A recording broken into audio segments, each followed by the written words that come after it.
Welcome to Pay Attention, a podcast guiding you from the chaos of the mind to the clarity of the heart.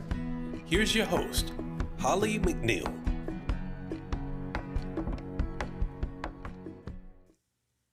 Hello and welcome. April 15th, tax day. So I hope all of you nobody's scrambling out there to get their taxes done. So let's have a nice calm episode today. I've been on my journey for a long time, and there's two things I've really come to admire in the people I meet, in some of my podcast guests, and just being on my journey. And one of those things is for those people that kind of knew early on that there was something more, looking for that. I mean, I was 34 and it took me a long time to dig myself out, but there's people very young, very early on that know there's more than this reality that we're looking at right now.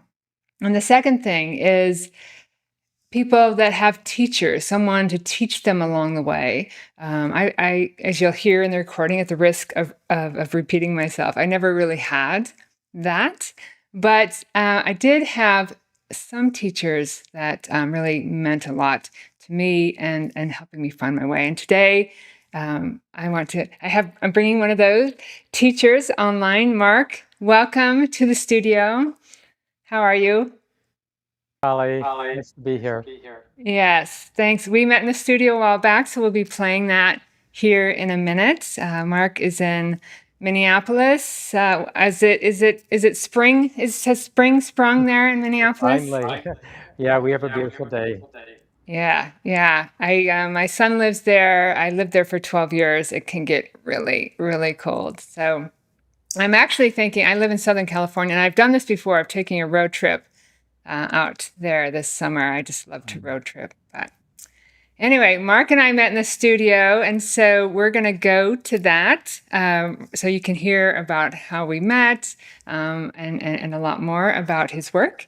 And we will be here in the background if you have any comments or questions, and we will come in back at the end to wrap things up. So Mark, sit back and enjoy, and everyone enjoy the show. Hello.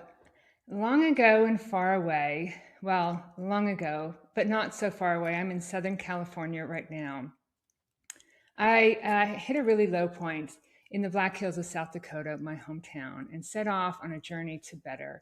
I didn't know what it was. I didn't know what I was looking for. And at one point, I got the courage to move on, and I moved to the Twin Cities, Minneapolis, back to where I had gone to college. I had friends there still. And there I did John Kabat-Zinn's 8-week mindfulness-based stress reduction course. I checked out Zen Buddhism. And although I never really had, a teacher that I studied under for years, there were teachers I met along the way that really influenced my journey.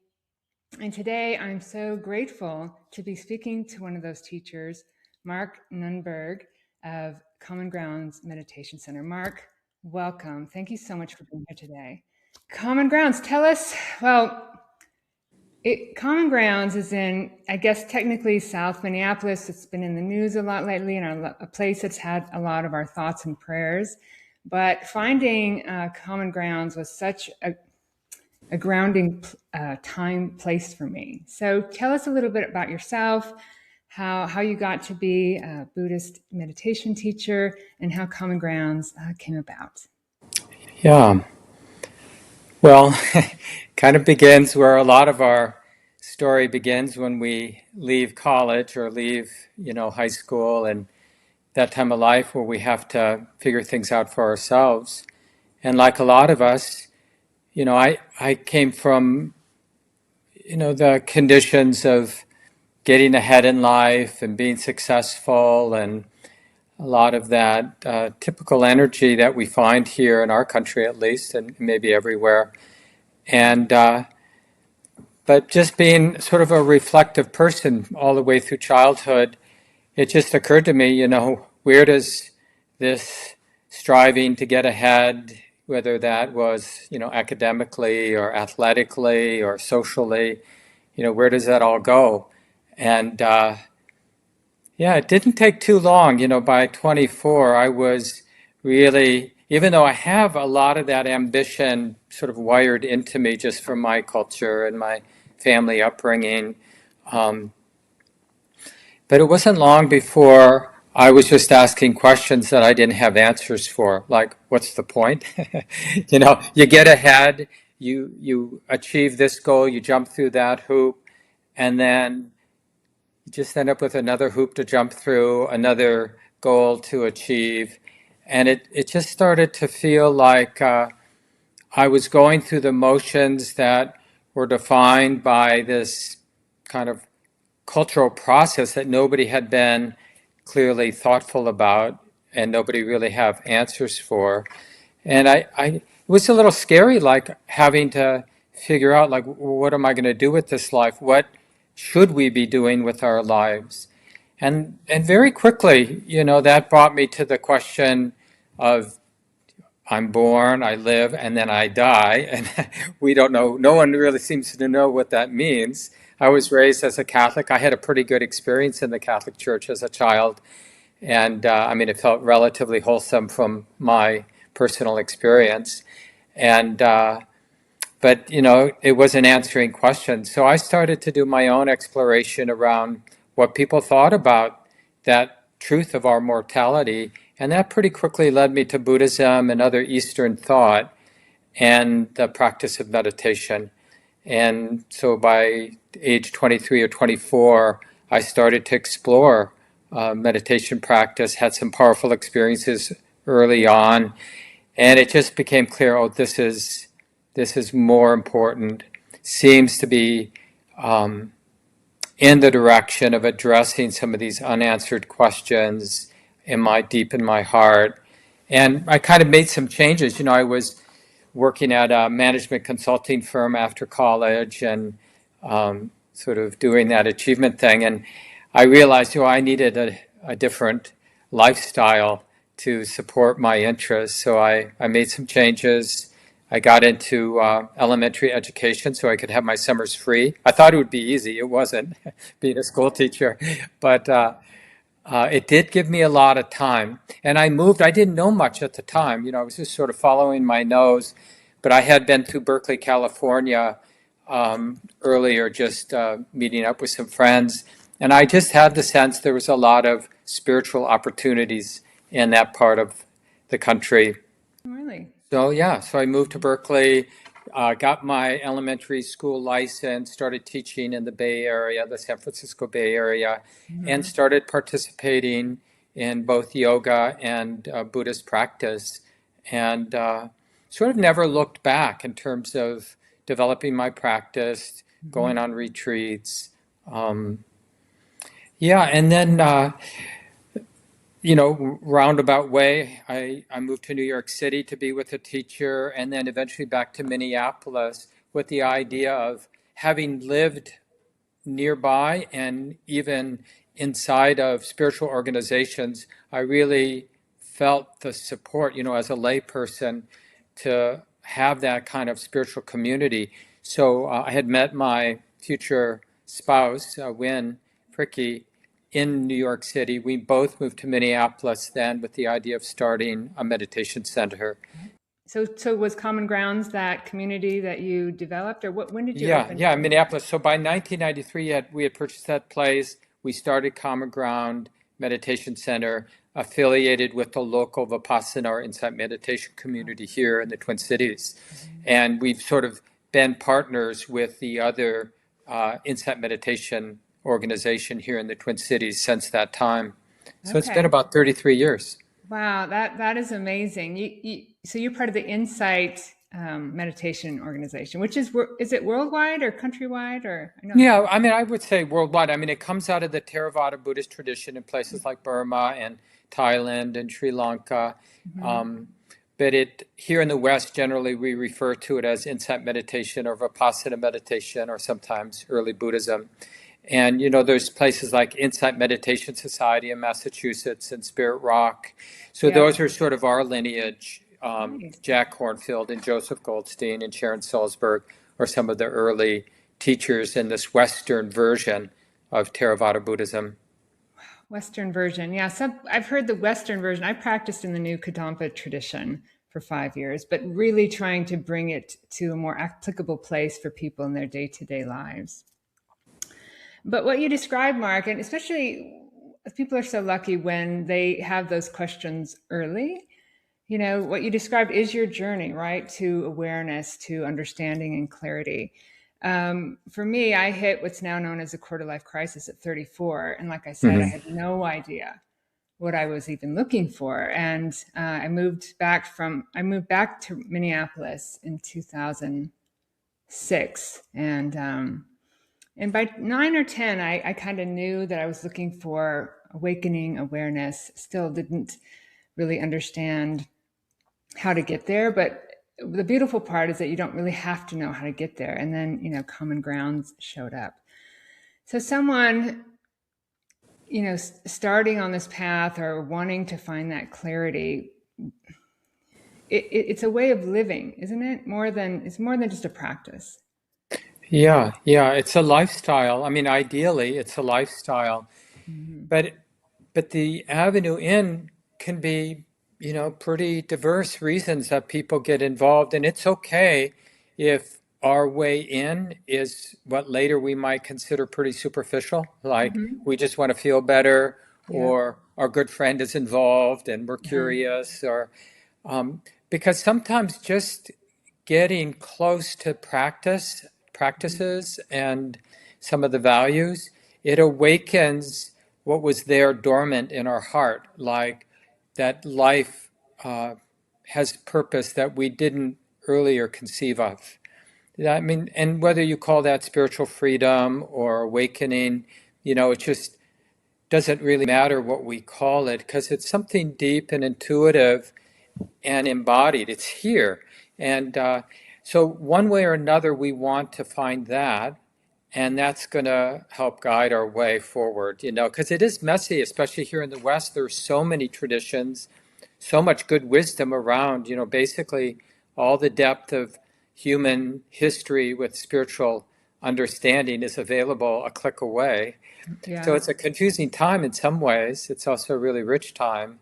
Yeah. But having that intuition is really important because we have to find our way. And some of us were connected already with a lineage, even though we may not know it, like something is just going to feel more resonant with us. And other traditions may be very good, but they're just not going to resonate with us. And we just have to be accepting that, hey, I've got to find my way. I have to feel Yeah. what feels right. And open. You talked about all that wisdom, from millennial old wisdom to modern day inquiry, is all available. And to me, on my journey, it started out on a spiritual path, but neuroscience, psychology, um, quantum physics, I mean, they're all pointing back to that question you talked about earlier, the questions you had earlier on. We're born, we live, we die. Buddha talks about, birth, the Four Noble Truths, right? Aging, death. Probably not getting this right, but anyway. But there's all pointers. It seems to me that intuition, that knowing, like you said, is there, and these are all pointers. And so it's really just kind of being open to them when they show up. And knowing the taste, like humility is a trustworthy taste, not places where we feel certain, but places where there's that wholesome doubt and curiosity, like, I don't, this is important, but I don't know anything about it. I mean, even our heart, our mind itself, it's like we're so busy with external relationships and, just navigating our lives that we can get pretty far along before we actually get interested in the fact that there's a knowing, sensitive heart mind here. And I haven't really used my heart mind to take a look at the heart and mind. Yeah, you're right. You can definitely get far along, and there are people that will spend their whole life, this whole human journey, in the head, in the chaos. I call the chaos of the mind. And even when you have those insights, you're going to get pushback from the thinking mind and from all that you think you are, your identity. And I'm sure, as I did, people falter along the way. But I've found that life tends to nudge you back to your truth, back to your true nature. Do you find that in the people that come to Common Grounds, or that we're all on this journey to clarity, whether we know it or not, I guess? Yeah, and I guess part of the question is, do we have the good fortune to not be overwhelmed by life, so that intuition, maybe we could call it, that sensitivity, is actually operating? We might by nature have that sensitivity, but it might be covered up, right? It might be obscured by having a lot of stress, having a lot of difficulty, whether it's health or just being somebody who's oppressed and taken advantage of. Mm-hmm. Or we might have it too easy Yeah. and get distracted by our success Yeah. and thinking, oh, I've got a good ride here. I, maybe I Yeah. don't have to be interested in this more subtle stuff. Yeah. Yeah. It does seem like people have to kind of hit, or some people have to hit a rock bottom or a low point before they ask those questions. I mean, I have talked to others like yourself who ask those questions really early on, which is great because you have less conditioning when you're younger, of course, and so less of the box to get out of. Yeah. But I do think you're right that it is definitely hidden, and kind of your mind, especially when you're young and there's trauma involved, right? Your whole body's in this, keep me safe mode, which hides that even more. So it's really a real wanting to know what there is for you beyond kind of the experience you see in the external world. Yeah, and one of the things that I found very trustworthy in the Buddhist tradition, and you mentioned it earlier in our conversation, is the Buddha really builds the practice around our own experience, what he calls dukkha, but just that something's off in my life. Mm-hmm. And I'm not like, if we're fortunate, we're not overwhelmed by what's off, but it's obvious something's off, like something's missing. And that kind of is our guide, in a way, our teacher, this experience of dukkha or dissatisfaction. Yes. Because we are missing something. We're missing that, for lack of a better way of saying it, that spiritual perspective. Yeah. That and suffering has been called a necessity, a tool to get you to search and to notice. And there are people, a lot of people, of course, that are overwhelmed by what's keeping them stuck. And I don't know, sometimes it seems hard to get, I guess you have to be ready, right? You have to be open enough to want to know what's in here, right? Yeah, and some of it is just good fortune. I mean, whether you call it good fortune or whether you think it's related to past causes and conditions, but when we're really just hungry, it's hard to be interested in anything else but getting a meal, right? Or, Yeah. any number of other terrible things that happen to human beings. Right. So then it's not even a question of spiritual qualities in an individual. It's just the basic facts of their life are just not supportive of that kind of spiritual interest in them. They're just on a more basic level wanting to survive. And so what that leaves us with, if we do have the good fortune to feel appreciative and not wanting to miss the opportunity, because things can change. You or Yeah. I, we could get cancer or something else, lose a spouse or have Yes. a difficult breakup.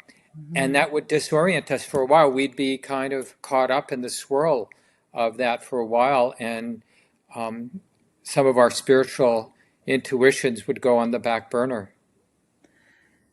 Yeah. Well, some of ultimately the goal, the goal. I mean, it's always a deeper and deeper knowing, right? And the more you can get out of the chaos of the mind, the unraveling they talk about of the neural net of the letting go of thoughts. I talked in the beginning how I checked into Zen Buddhism early on, but understand now it's really about trying to get out of the thinking mind as much as you can. And when you can quiet that mind, when you can find that stillness, and it's in some ways it's very elementary, but it's very, very difficult to do, is to sit in that stillness. But the more you do, the more you become familiar with it. When those challenges come up, you have more of a solid base to live from. Correct?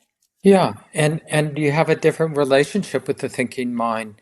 Yeah. You know, the thinking mind is just what that aspect of the mind does. It thinks, and like you say, if it's sort of, if the thinking is coming out of our ignorance, well, then it will be that chaotic mind. It won't really serve the purpose of deepening a deepening sense of well-being or peace or stillness. But the thinking mind can also be in the service of Yes. healing and stillness and peace. Yes. But I think initially, like that experience that you talked about of quieting the mind, the first benefit is then when the thinking arises, even within a somewhat quiet mind, we start to see it from that place of wisdom, like, oh, it's just thinking. Because Yes. normally when I have a thought, when I haven't really trained my mind, I immediately identify with my thoughts. You know, Yes. I am those thoughts. Yes. But the more we practice, the more we see directly that thinking is just thinking. And the Yeah. thoughts arise out of our habits. And some of our thoughts may be useful and wise, and other thoughts are silly or inappropriate or even, toxic. But Yeah. they're just thoughts in the Yeah, yeah. end. In that ignorance and just unknowing, I guess, we don't even question them. We don't That's even, right. we just assume that that's who we are. There's no separation. We're seeing life through the lens only of those experiences, which is why I love, like I said, I started in spirituality and Buddhist practices, but now even psychology is understanding how habits are formed, the neuroplasticity of the mind, and how if you're in them, even if you're fighting them, you're reinforcing that identity and those habits and patterns. So, and that's what you're familiar with. And so, with that knowing, it's like I've likened it like an ocean liner, and you're heading in one direction, and you want to start to move it, right? And it just takes time and practice to kind of retrain and create the habit of clarity and create that space of awareness so that you can see your thoughts for what they are. Yeah. And we see that, I mean, the whole point of that stability of present moment awareness is it begins the more we can be in that place, abide in that place of presence or mindful awareness or whatever we call it, Yeah. then we actually begin to discern cause, the whole conditional arising of thought. Like thoughts and the patterns of how I think, it really comes from the underlying intentions, like to Yes. want people to like me, Yep. or to want to have power over, or any number of underlying patterns that we have. And we begin to be able to discern which of those patterns are trustworthy, like actually leading to release and more space, more freedom in our lives, and what of those intentional patterns are really unhelpful and, like I said earlier, toxic. Yeah. And that's the game changer, is when we have that non-judging presence that can observe the psychological and emotional patterns as they are, in terms of whether they're helpful or not helpful, skillful or not skillful. And that changes things, because when we Yes. see something as skillful, it strengthens it. When we see something as unskillful, it weakens it.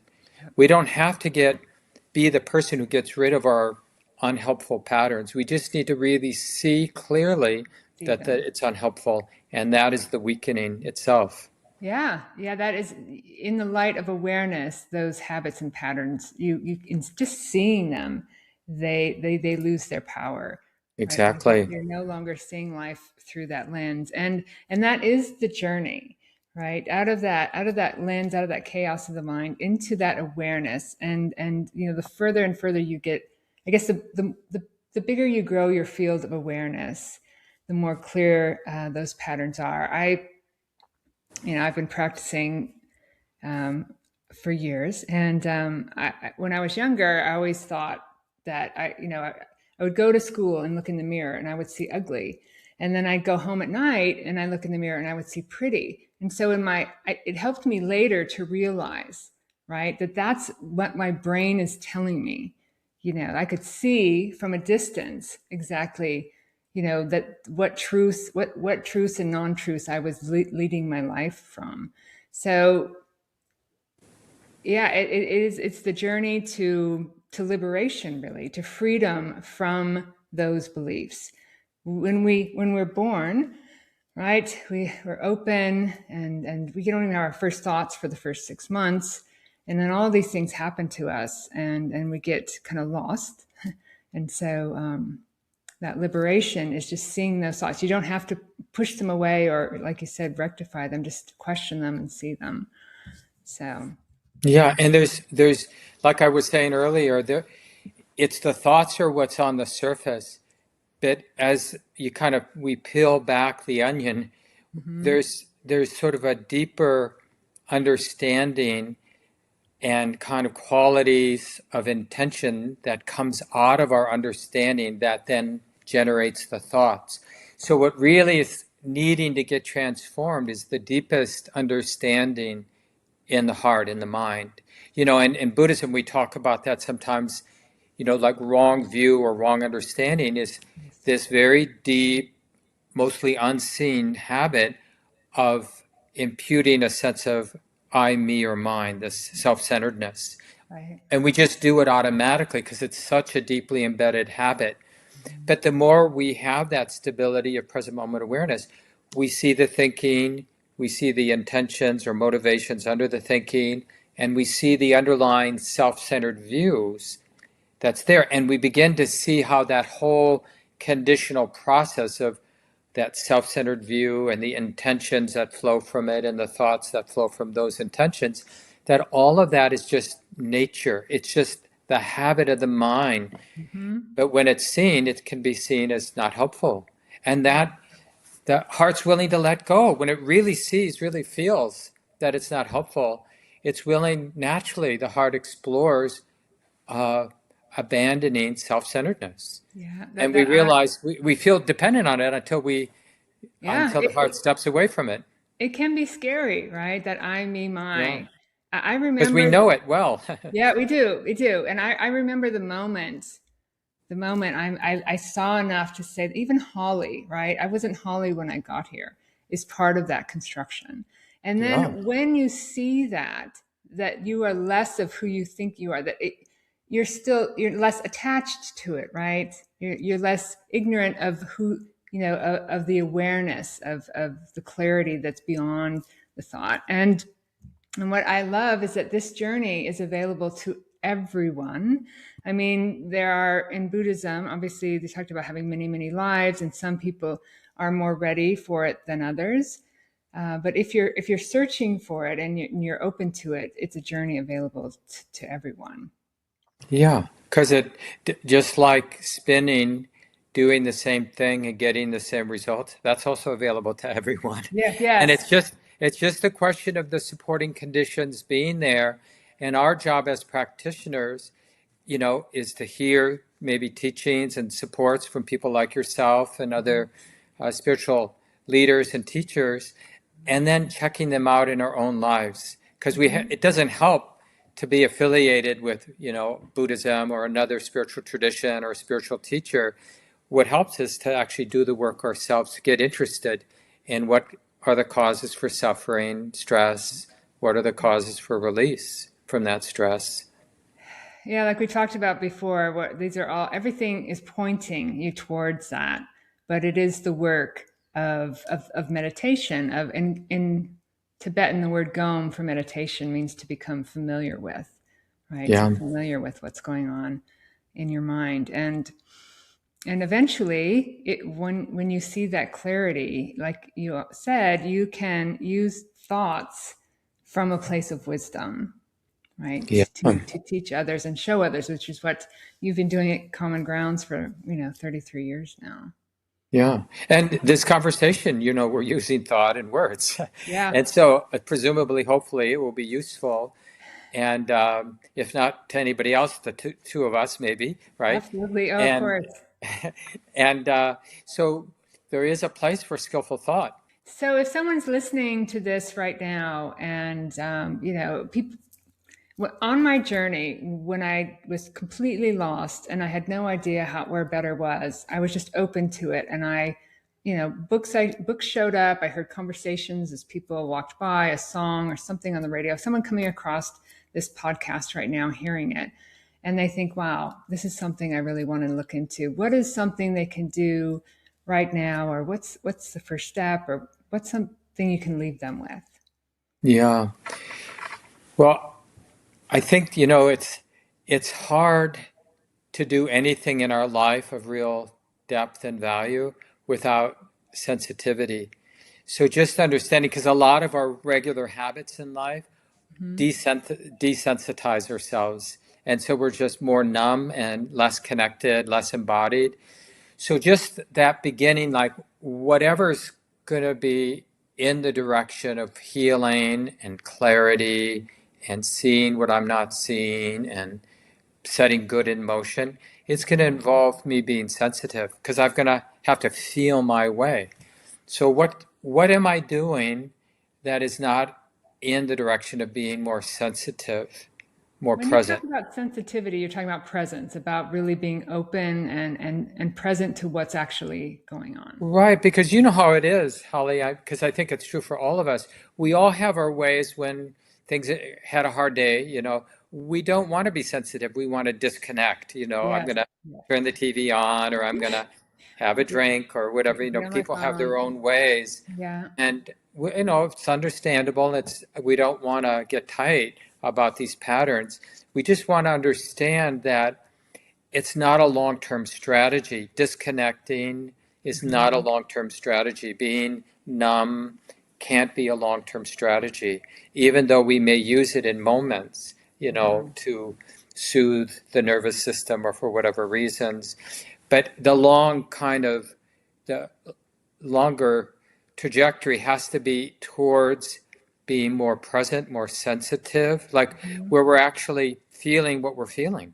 And Yeah. this gets to living an embodied life, that the mind, heart, body, we don't sort of disconnect, but we're practicing. This is what being aware does.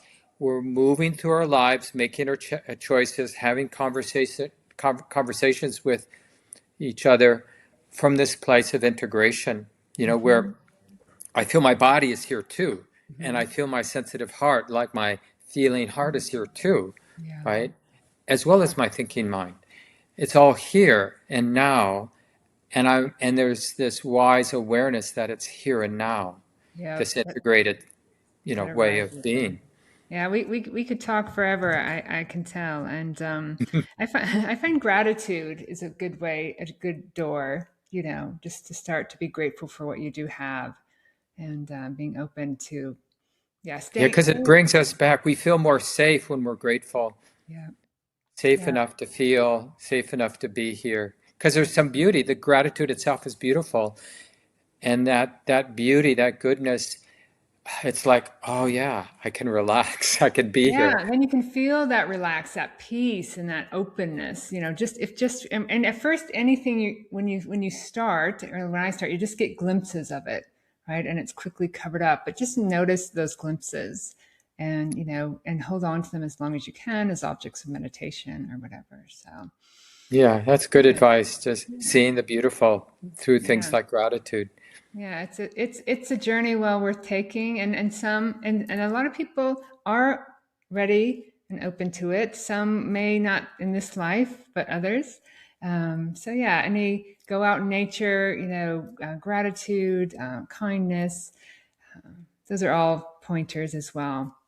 Mark, thank you so much. This has been lovely. Like I said, if not for those out there listening, to reconnect with your energy and your words, where can they find you? People want to know more. Yeah. Yeah, at the Common Ground Meditation Center here in Minneapolis, but we're online. All of My programs are offered on Zoom, freely available. We have a YouTube channel. Everything is there for people to listen to later if they're not there live. So there's a lot of opportunities to connect. Great. Well, we'll put that banner up during the live show version, and we will have that in the show notes. Thank you so much. Yeah, really nice to be with you, Holly. Yes, thank you. All right, back to the live broadcast. Wow, Mark. So much. And for those of you listening out there, both of us have had trouble with echoing today. So if you hear that, our apologies. But,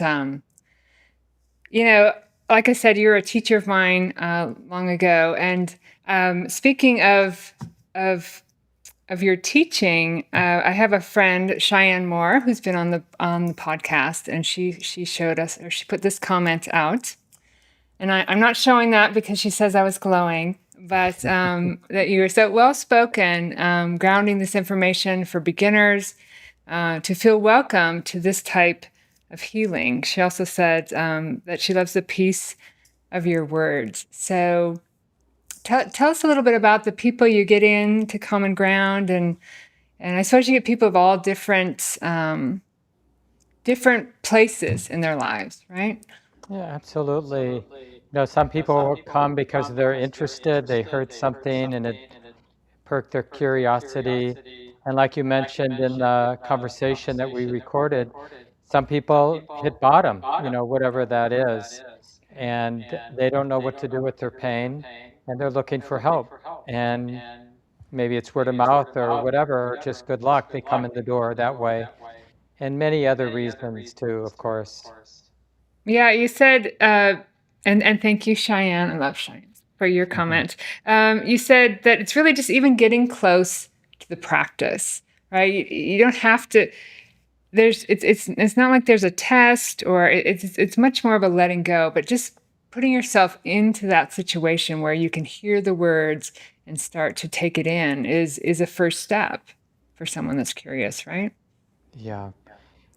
Whatever it is, and spiritual life, not just Buddhist practice, but really any authentic spiritual life, it has its own feedback mechanism.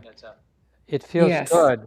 The trouble is that good feeling is often subtle. And if we're distracted and more on the surface of things, we don't feel that it feels good. Yeah. So that goes back to what we discussed, the importance of sensitivity or presence. So we notice, this feels good. Yeah, and patience as well. And patience. For the longest time, I didn't think, I'm a big believer, if you put that out there, things show up. And obviously your teachings showed up, but many, many other things. But for the longest time, I didn't.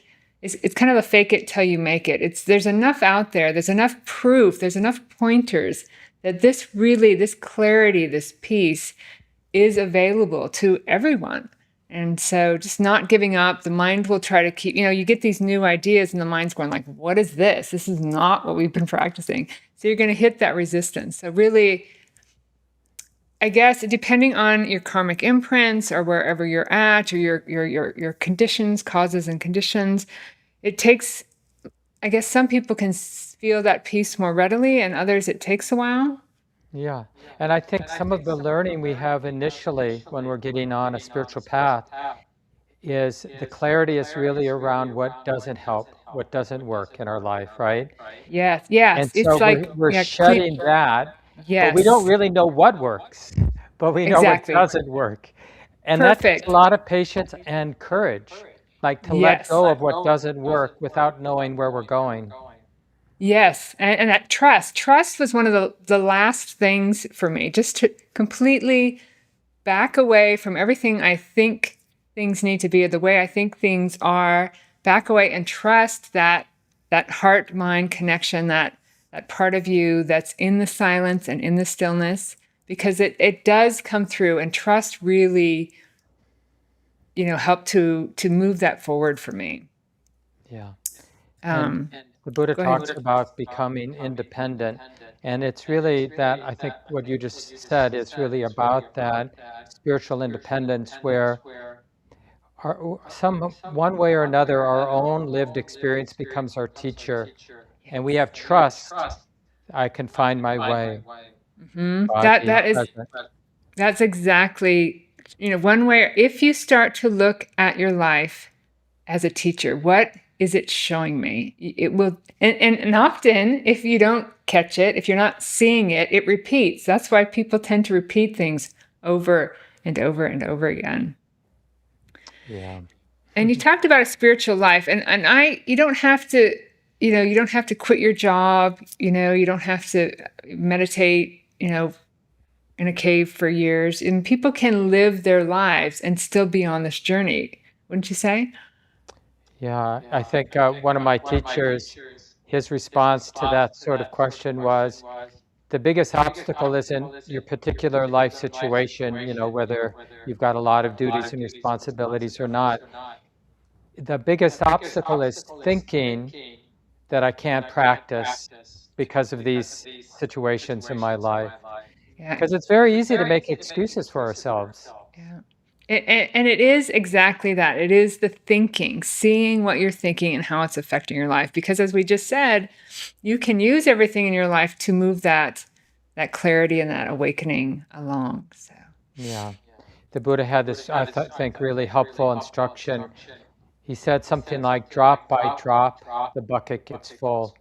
And it goes back to what you were saying about patience. Like, we can be really grateful that we can take one little step, one moment of being a little more kind with ourselves, or touching into gratitude, like you talked about in the recording, or just noticing the heart being open to the present moment. And it's like another drop, and then another drop. yep. And this is how we build our practice. Yep, it's that ocean liner. It's been going in one direction for a long time. It's going to take some time and patience and gratitude and catching those glimpses. Like you said, it's so that sensitivity, growing that sensitivity, familiarity to when that clarity and those glimpses come through helps to open that. And I love also what you said about not having to fix everything in your life. If the heart can see something as unhelpful, then it is willing to let it go. That part of you, that true nature for you, is willing to let that go. You don't have to swim in it and dig in it. Yeah. And we can actually authentically be happy to see these unskillful patterns, because seeing them is a step in the direction of freedom. Yes. Seeing them, it's all about seeing, right? Yeah. And Mark, I loved your teachings. I went there, I can't remember how many years I went to your teachings. You have general open classes, and now it's online. So if you guys felt the peace that I felt, that Cheyenne felt, find Mark's teachings online. Anything you want to close with? I'm just really happy to be here with you, Gratitude. Holly, and Yes. appreciated our conversation. Yeah, thank you, Mark, and thank you for circling back around in my life and joining me today. So enjoy the spring weather, and maybe I'll catch one of your teachings next time on my road trip out to Minneapolis. So. Yeah. Have a great drive. Yes, thank you Nice so to see much. everybody. Thank you. And we will see you next time on Pay Attention. We have some people coming to you from overseas, mindfully coming to you from overseas. Christoph and Liesel will be joining me next week. We are 3 or 4 episodes away from the end of at least this part of the season. As you know, this is our second season. You may or may not know, and I'm still trying to get this rhythm in place. So yeah, please join us next week here. Thank you. Keep your hearts open. Know that if you want to, if you set that intention, you can find your way, and we will see you on another episode of Pay Attention. Thanks for watching Pay Attention with Holly McNEILL. Don't forget to like, comment, and subscribe. See you next week on Wednesday at 10 o'clock Pacific, 1 o'clock Eastern.